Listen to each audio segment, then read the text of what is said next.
Bonjour, je vous retrouve dans cette vidéo pour vous parler d'un ingrédient tout particulièrement. Il s'agit de l'acide salicylique. Pourquoi j'ai décidé de vous parler de cet ingrédient aujourd'hui? C'est tout simplement parce qu'il est au cœur de l'actualité cosmétique en ce moment et pas d'une façon très positive. Et qu'il est présent dans pas mal de cosmétiques que j'apprécie et tout simplement dans beaucoup de cosmétiques bio à l'heure d'aujourd'hui. Et donc je pense que c'est très important de faire le point sur les nouveautés concernant la réglementation pour cet ingrédient. Parce que si vous êtes comme moi, vous allez avoir des très mauvaises surprises concernant certains des produits chouchous que vous avez déjà. Alors déjà, je voudrais remercier Sarah qui m'a alerté sur ce sujet en dessous dans les commentaires de la vidéo sur mon haul Aromazone numéro 1.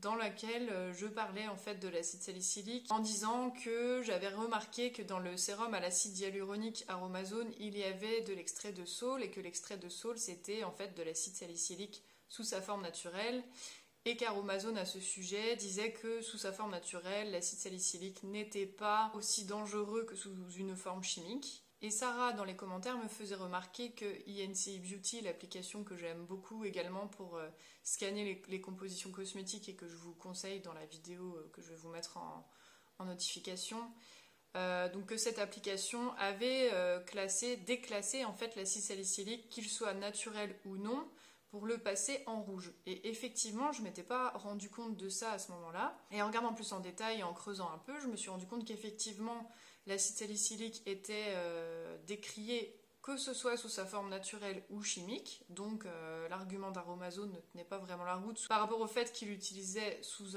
une forme naturelle dans leurs produits. Et que des investigations étaient en cours au niveau européen par rapport à ce produit pour juger de sa dangerosité. Il se trouve, je ne sais pas pourquoi, qu'aujourd'hui je me dis tiens, qu'en est-il par rapport à ces recherches? Et que pile poil aujourd'hui, un article est sorti sur INCI Beauty pour donner les résultats de la Commission européenne à ce sujet.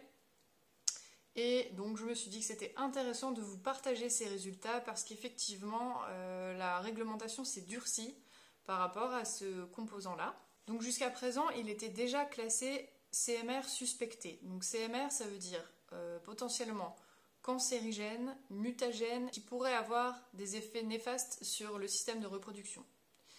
Je dis potentiellement parce que à ce stade, ce sont des éventualités, des fortes probabilités, mais ce n'est pas encore avéré que l'acide salicylique a une action néfaste par rapport à donc du coup au cancer, au système de reproduction, etc. Toutefois, même si c'est pas avéré, étant donné qu'il y a des forts doutes, l'application INCI Beauty l'a passé en ingrédient rouge, donc fortement déconseillé dans les produits qu'on applique.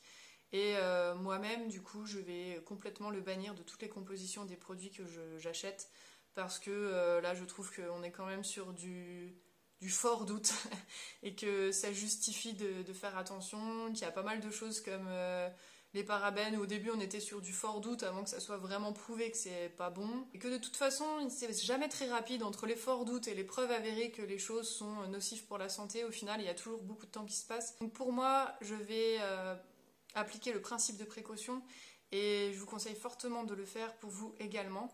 Je vais vous donner en fait les restrictions qui ont été renforcées, donc du coup là très récemment par la Commission européenne.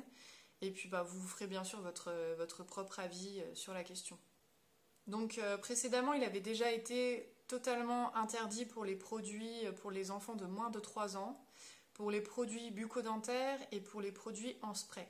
Il était limité à 3% pour les produits qui se rincent pour les cheveux ou la barbe. Au niveau de ce qui a évolué récemment, c'est que pour tout ce qui est lotion pour le corps, ombre à paupières, mascara, rouge à lèvres, déodorant bille et crayon pour les yeux, là, il passe à une limite de 0,5% dans la totalité des ingrédients, alors qu'avant, la limite était à 2%.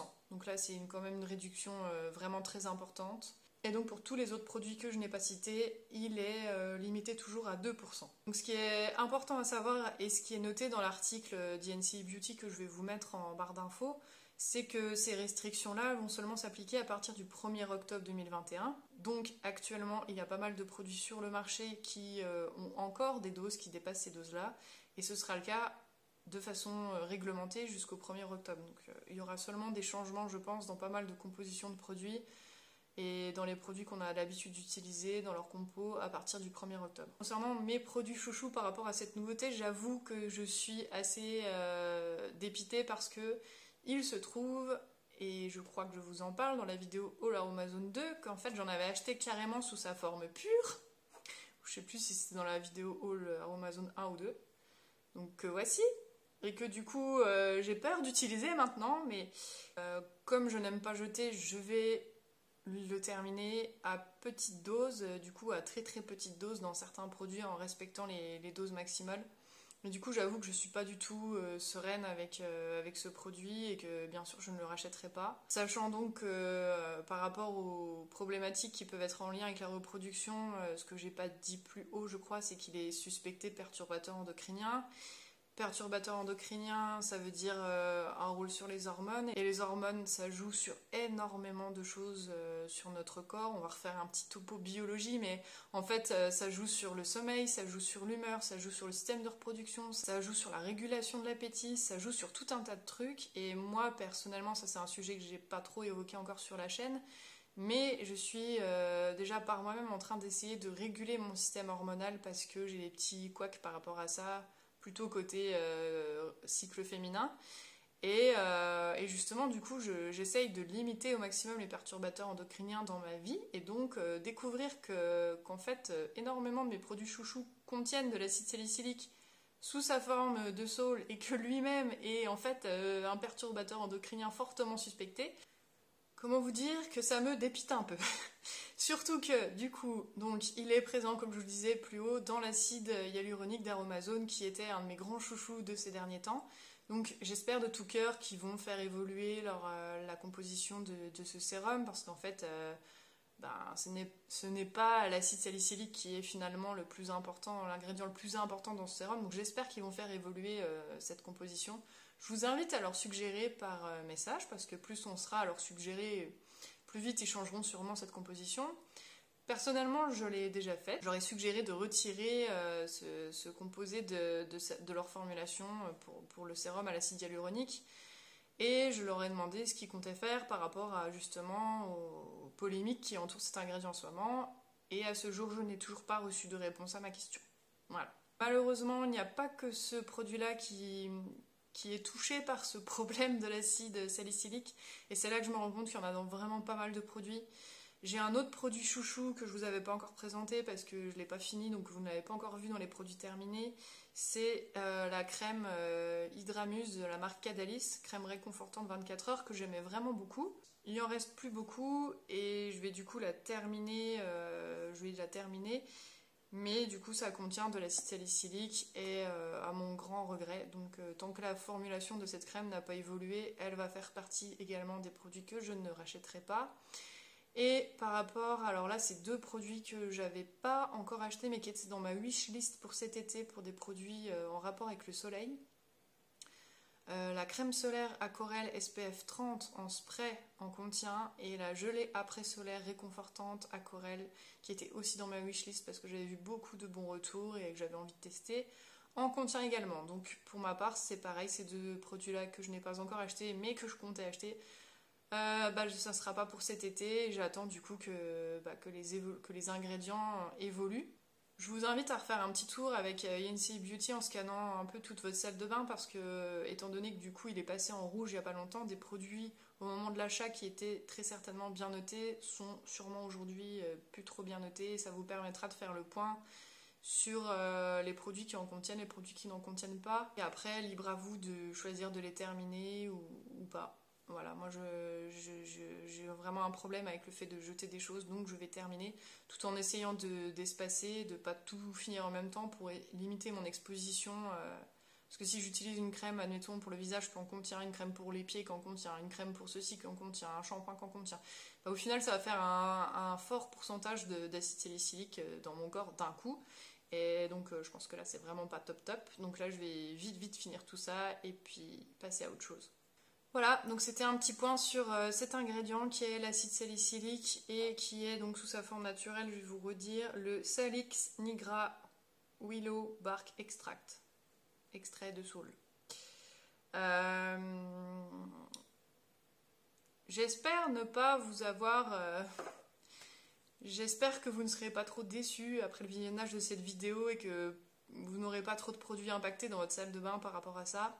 C'est vrai que c'est assez pénible quand on passe au bio, qu'on essaye de faire attention, de voir que bon, il y a encore et toujours des produits qu'on découvre au final nocifs alors qu'on pensait bon au départ. Et que du coup par rapport à ça, la règle de moins il y a d'ingrédients dans sa crème, dans son produit, plus on a de chances d'être sur un produit sain, sécuritaire pour nous, pour la planète. Ça applique encore et toujours. L'usage des produits les plus naturels, les plus bruts est souvent quand même la meilleure. Après, on n'a pas toujours les mêmes effets au niveau du rendu, au niveau de la qualité d'utilisation et du confort d'utilisation. Donc voilà, mais bon, ma foi, c'est comme ça. Les recherches avancent, les cosmétiques deviennent de plus en plus simples, on découvre aussi des nouveautés. Ma foi, j'espère ne pas être porteuse d'une trop mauvaise nouvelle. Et puis, eh bien, je vais vous faire dans la foulée une vidéo sur les crèmes solaires bio parce que dans cet article, il y avait aussi l'évolution de la réglementation pour le dioxyde de titane. Et donc ça, je vais vous en parler très bientôt dans une vidéo sur la crème solaire. N'hésitez pas à partager en commentaire les produits que vous trouvez dans vos salles de bain, dans vos vanities pour faire le point un petit peu sur du coup les découvertes un peu désagréables par rapport à l'acide salicylique. Ça nous permettra de peut-être gagner un peu de temps, de faire nos petits partages par rapport à ça. Et puis, je vous dis à bientôt et je vous souhaite une très bonne journée. Au revoir.